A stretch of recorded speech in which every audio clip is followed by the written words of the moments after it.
Has Kenny Payne finally redeemed himself? We've seen both ups and downs in Season 6 from the former Cobra Kai student, and it seems like he finally got to prove his talents on the world stage. This is how Kenny redeemed himself. Let's talk about his rivalry with Anthony and Devon, why he was chosen by Robbie, and more. Let's recap what we know about Kenny so far. Since this is a continuation of my last video, Why Kenny is Still Corrupted, I'm only going to talk about his arc in Season 6 Parts 1 and 2. Feel free to skip ahead to avoid the recap, but be warned, you may miss some important details later on in the video. Struggling to make sense of who he is, Kenny continues to avoid Robbie until he is confronted by the latter at golf and stuff. With his brother intervening, the two are again questioned by Robbie, which results in a fight due to Sean's annoyance with Keen, and it escalates involving Miguel, Sam, and Tori. After the scuffle, Kenny continues to take out his aggression back at home and is warned by his older brother that he should avoid going down the same path he did and encourages him to join Miyagi-Do. When Mike Barnes is brought in to help finalize the 6 candidates, Kenny makes it to the top 12 due to his excellent speed and strength. As he, Devon, Dimitri, and Hawk compete for the last 2 spots, Payne earns his brown belt due to his drink being spiked with laxatives.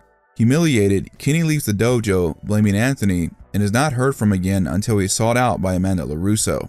Anthony and Kenny get into a scuffle which is stopped by Amanda, who inspires Kenny to face his peers again. Devon comes clean about spiking his drink, and the rivalry between Payne and LaRusso is put behind them, as Kenny travels to Barcelona with Johnny Lawrence and Miguel Diaz, and also forgives Devon Lee for spiking his drink. Due to Terry Silver's resurfacing, the team is reluctant to trust him at first until Robbie steps up as the leader and tags him in during the fight against Redentores, where Kenny scores the last 2 points for the team. He helps in the fight against Cobra Kai, and as Miyagi-Do advances to the Tournament of Champions, observes the fight between Axel and Robbie until a brawl breaks loose. Payne and Devon team up against some team members of Redentores and Dublin Thunder, but the brawl comes to a halt due to Kwan landing on the Umjangdo. Let's first talk about Kenny's path to redemption. Given how everything played out for Payne in Seasons 4 and 5, his progression through Season 6 was great to see, and his time to shine in Part 2 is one of my favorite moments. As I talked about in my previous video on Kenny, he was unsure of his identity and was deeply hurt by the fact that Terry Silver lied about who he was and rigged the All Valley. Even though Robbie tried his best to get him to leave, Payne still felt he was unsure about what he wanted to do moving forward. Thankfully, Keen made a persistent case that Kenny had a spot in the Sekai Taikai, bribed Ref aside, which would later backfire on Silver, and even when pressed into a fight. The 4 Miyagi-Do students did their best to defend themselves and not seriously harm the Payne brothers physically. Sean would point this out to his brother that they had good intentions and it was up to Kay what type of man he wanted to become. Go down the same path Sean did or learn from his mistakes and join Miyagi-Do. While we don't see a lot of Kenny until the episode Underdogs, it's clear that he has no ill will towards former enemies like Robbie and Miguel, who were the first to welcome him to the dojo, Anthony, who even tried to say hi to him at school as he put the fights behind them, and Hawk. The same could be said about all of these rivals, as they're seen being on good terms with Kenny in different moments. At school, it's shown that both Payne and LaRusso have a friendly rivalry with the upcoming test for the 6 spots for the Sekai Taikai. However, I would say the biggest part of Kenny's redemption occurs in Season 6 Part 2. Once again, Amanda drops some profound wisdom about the two's petty rivalry. Regardless of who started it and who did what to each other, there are other real problems, such as a case of life or death with Carmen Diaz that people are facing, and someone is going to have to be the one to lose the battle to end the war. She also understands where Kenny is coming from regarding being embarrassed and his grudge against Anthony, and unlike how some people have claimed that the LaRussos are biased towards themselves, this is yet more proof that Amanda knew Anthony was in the wrong and encouraged him to apologize, and encourages him to face his peers and to prove that he's an elite karate fighter.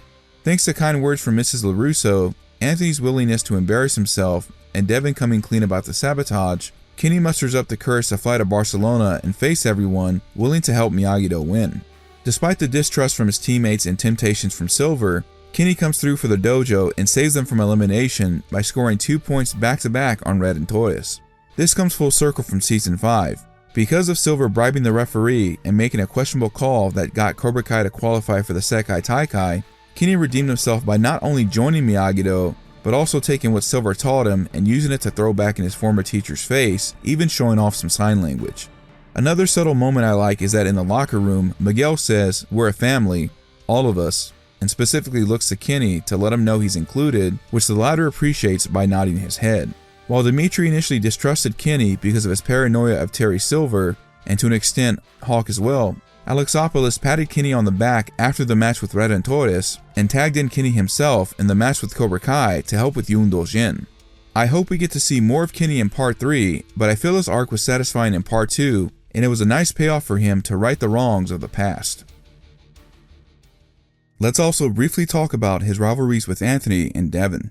As I mentioned before, Anthony was willing to put things behind him at school and even nodded to Kenny at the dojo.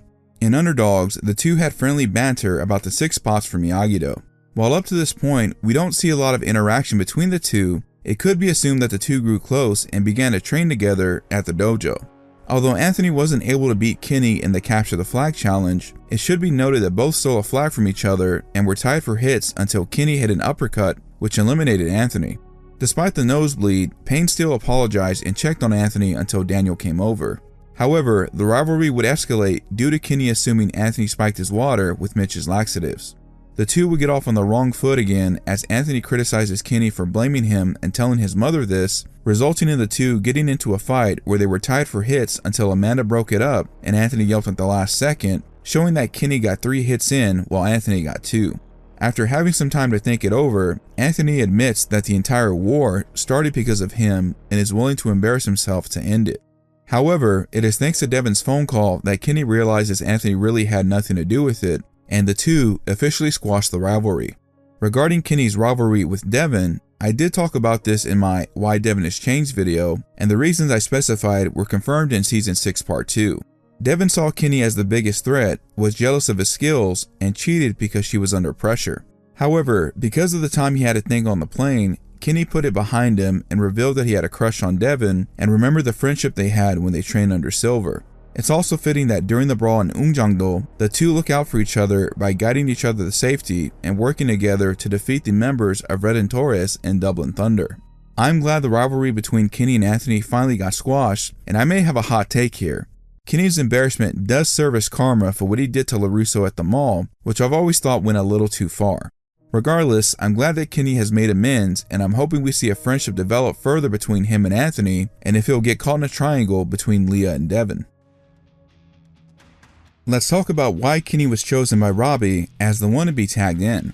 Honestly, it further serves the redemption arc of Payne and is a fitting full circle moment. Despite being taken under Silver's wing, Kenny ultimately was a pupil of Robbie and is who he sought out in the first place when he was being bullied by Anthony. Also, as Miguel remembered the words, "lead us and we'll follow," it's likely that Keen also thought about something Diaz pointed out. You got Kenny to Miyagi-Do.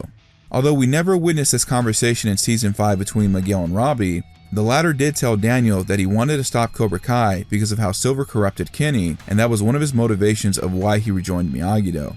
The fact that Keen also went out of his way to put himself in harm's way to convince Payne to join the dojo and had Miguel, Tori, and Sam back him up did a couple of things.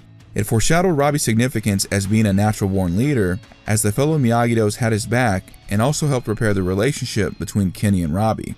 Because of this, Kenny did not want to turn his back on Miyagi-Do despite the temptation from Silver to join the Iron Dragons. I'd like to think that Kenny also realized that both Sean and Robbie wanted what was best for him and didn't want him to go down the same path they did, and realized that Keen had the right intentions all along. Another reason Robbie wanted to tag Kenny in is because he had the speed advantage, something he helped Payne realize when the two were training in Cobra Kai. It's implied in the fight against Furia de Pantera, Payne would have likely scored a point on Diego, aka Spanish Hawk, as Dimitri's strikes were too slow, and he may have been able to score a point on Animal as well. Miguel also tried to point this out as he supported Robbie's call to tag in Kenny and called out Eli for this. Although the Binary Brothers didn't outright apologize, I'd like to think that Dimitri, the one who thought Kenny would turn on Miyagi-Do, was the one to tag Kenny in because he regretted this and proved to the team he was wrong about Payne. And fittingly, Kenny was the one to wear down Yoon Do-jin even more, allowing Hawk to score the second point. One final thing I'd like to point out on why he was chosen, Kenny himself was a leader like Robbie. We know this is true because Silver saw this quality in him during Bad Eggs, and one could assume that he picked up these qualities when he trained under Robbie. When you think about it, he led by example by scoring 2 points back-to-back and proved to Miyagi-Do that Robbie's team captain pick was no mistake, and it finally paid off. It's also very fitting that the same uppercut he gave to Anthony during the Capture the Flag challenge is the same one he delivered for the final point against Redentores. I think the only thing I personally would change about this storyline is Kenny having a moment with Robbie where the latter welcomes him back and they briefly talk about the past. Here are my final thoughts on Kenny and what we can expect to see from him in the future. While Kenny was not one of my favorite characters, I personally loved how his arc came full circle all the way from season 4 until now. One of the missing pieces of his arc is Leah, and I hope we see her one last time in season 6 part 3. However, if Kenny has admitted a crush on Devon, I'm not sure if her appearance will be necessary for Payne, but rather Anthony. As we know the Sekai Taikai is continuing in season 6 part 3, only time will tell how Kenny will help Miyagi-Do one last time. Speaking of the Sekai Taikai, Axel Kovacevic is one of the newest characters introduced in season 6 part 2. Like Kenny, he has a sensei who is just using him for his own personal gain and is a force to be reckoned with.